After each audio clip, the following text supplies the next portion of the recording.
Yeah, that's a great point because a lot of times companies think they have to do what you said, replace the entire tech stack, which could take years. And we're sitting here in 2025 trying to figure out how to address these challenges now. And so I think, a lot of what organizations can do is they can certainly, you could have two paths, two parallel paths you pursue. One might be the long-term path that is the more ideal path, but then you have a shorter term interim parallel path that's getting you immediate value. So, we see a lot of clients right now, they're saying, let's hold off on our ERP initiative, our broader ERP replacement initiative. We'll still do it, but we're planning, 3 to 4 years out for something like that.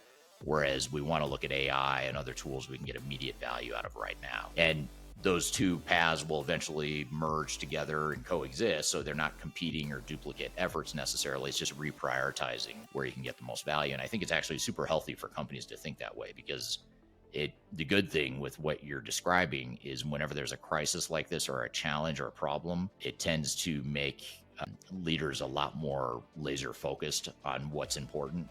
And it makes it easier for them to throw out the garbage and just ignore the noise, of options. Whereas in good times, when there's not that level of urgency, it's a lot easier to get enamored by cool bells and whistles and technologies that you don't necessarily need and aren't going to necessarily deliver you value in the short term or long term or maybe never. So I think that that's the good silver lining in all this is it does create a sense of urgency and clarity for a lot of leaders in terms of what they need to focus on to get more immediate value and not necessarily have to wait years and years to replace their entire tech stack.